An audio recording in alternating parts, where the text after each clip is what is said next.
Hello and welcome to my YouTube video.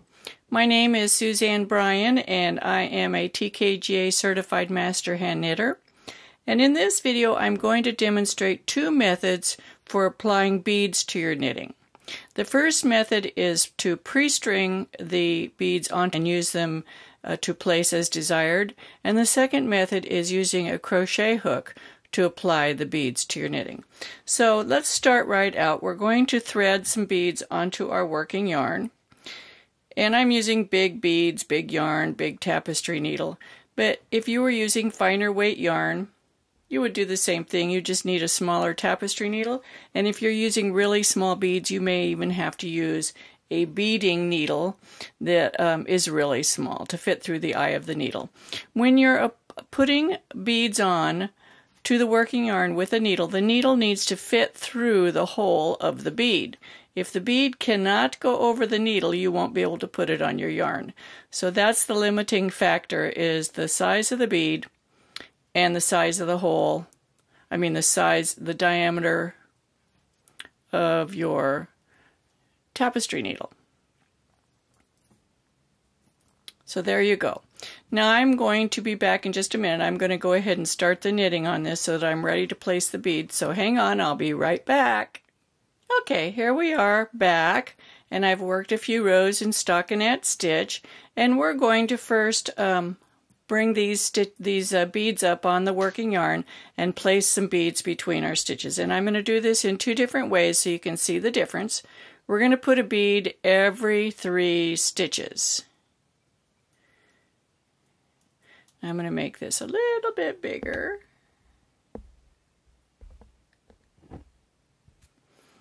Okay, so I've done 3 stitches and I want to place a bead between this stitch and the next stitch. So I just slide one up the yarn. Here comes the bead. Bring it up to where I want it. Right there. Notice that it's going sideways. The hole is going this way. And then I'm going to knit the next stitch.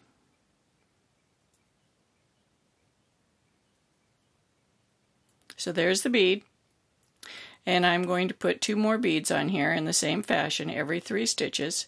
So let's put another bead on here.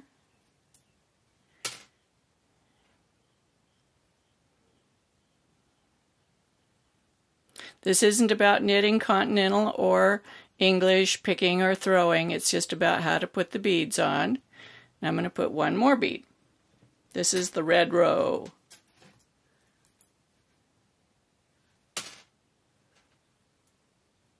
Now, one thing you'll notice right off the bat is that these beads want to pop through to the other side of the fabric. And I'll show you why in a minute and how you can prevent that. So they really stand out on this side, on the reverse stockinette stitch side. So if you were working your fabric in reverse stockinette stitch, that's how you'd put your beads on, but you do it on a purl row. But if you were working with a stockinette stitch fabric and you wanted the beads to be on the front, you can pop them through, but the first opportunity they get, they're going to pop through the back side. And I'll show why in a minute. So I'm going to work a couple more rows and then we'll do some more. Hold on. Okay, so we've worked a few more rows and you can see those beads definitely want to go to the other side of the fabric. But like I said, if you were working in reverse stockinette, this would be great. You would just put these on between 2 purl stitches.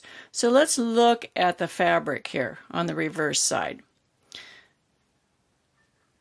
Let's get a pointer. Okay.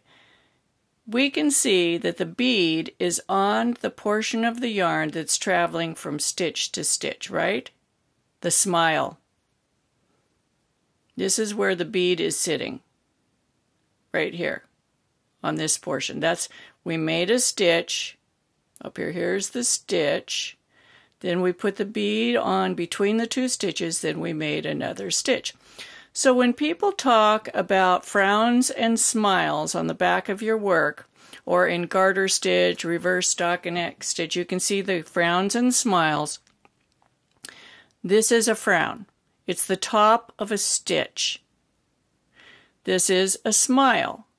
It's the strand that runs from stitch to stitch. Do you see that?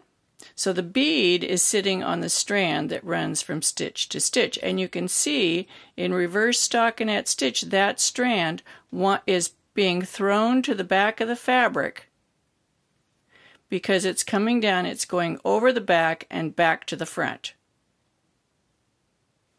So let's try a different way of applying the bead and see if we can get it to poke through to the right side of the fabric and stay there.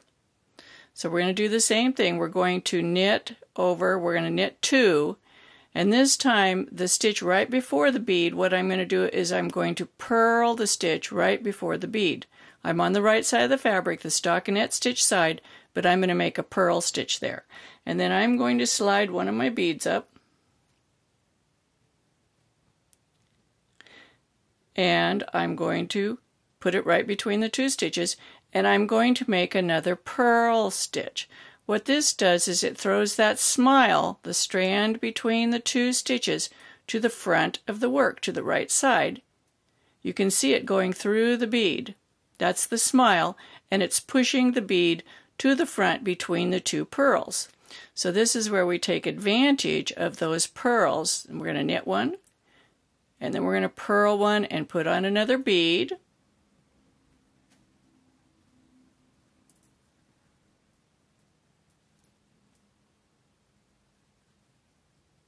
Just one. Got our bead here. Putting our bead on, and it's going on the smile, remember, between the 2 purl stitches. We're going to do one more, and then I'll work a couple rows and work back, and you can see the difference. Last bead in this section, and then we'll be applying beads with crochet hook and show the difference there too. There's 2 ways to do that also.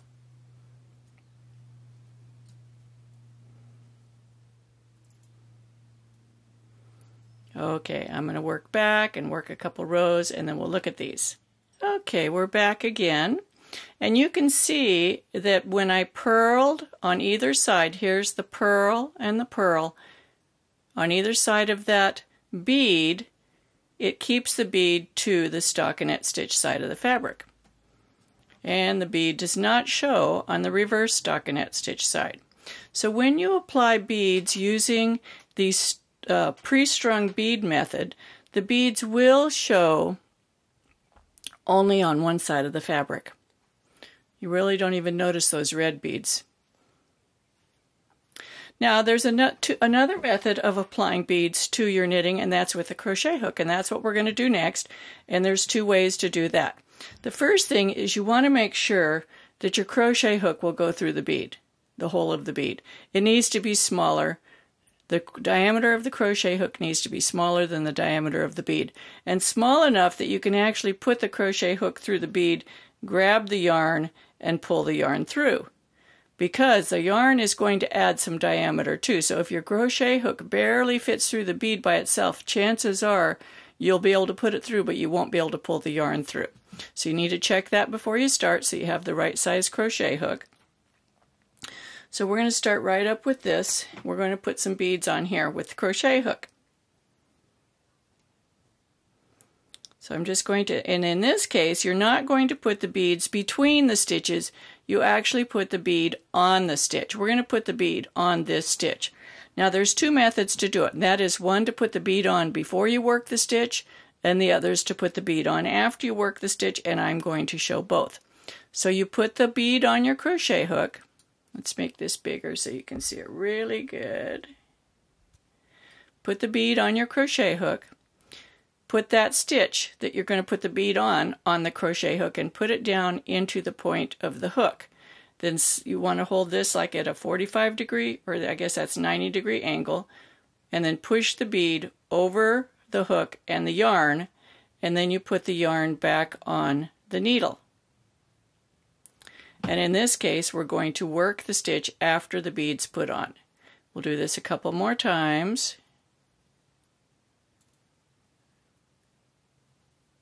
So we get our bead, and you can put several beads on your needle at once. So you could put quite a few beads on the shaft of this crochet hook. Put it on your crochet hook, slide the yarn to the hook portion, and flip the bead over the hook. put the stitch back on, and knit it. We'll do one more, and then I'm going to show a row of putting them on after they were knit, and we'll take a look and see what we think, okay? Whether we notice a difference. It's personal preference. You can do it however you want. Experimenting's always fun to see which one you like best. Alrighty, I'll be back in a second. Okay, here we are back again. Now the first thing that we can notice here, before we do the second set of the crochet hook applied beads, is that these beads, the holes are going in this direction, up and down. The ones that are pre-strung, the holes are going this direction. These are going this direction. Also notice that these have a little bit of looseness to them. Even when you pull the yarn tight, they'll get a little bit loose. These sit right in place. They don't move. See that? I'm pushing on them. So they're very stable. Also, when you put them over the stitch, they show equally on both sides of the fabric. They aren't on one side and not on the other. So now let's show, I'm going to show you how to do it by putting the bead on after you work the stitch, and we'll compare that also. So let's go for that.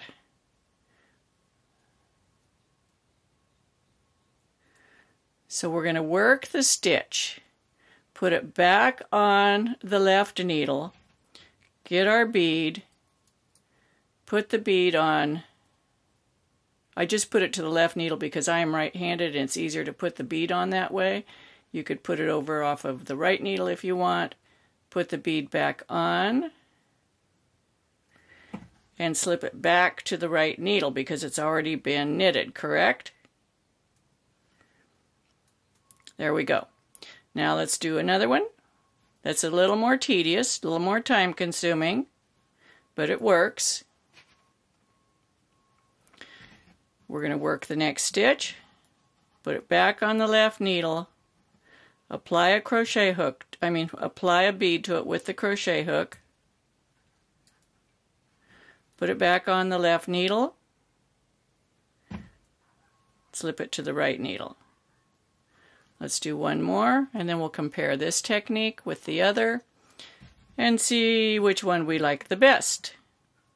Right now I can tell you it's a lot easier to put the bead on before it's worked than it is afterwards, and it's fewer steps. So if you're talking about time saving, the previous method is a lot quicker than this method. Whoops.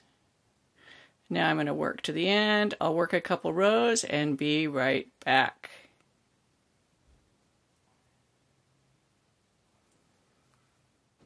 Okay, so let's take a look at these. The green beads were put on after the stitch was knitted. You can see that it was knitted here, and then the beads put on it.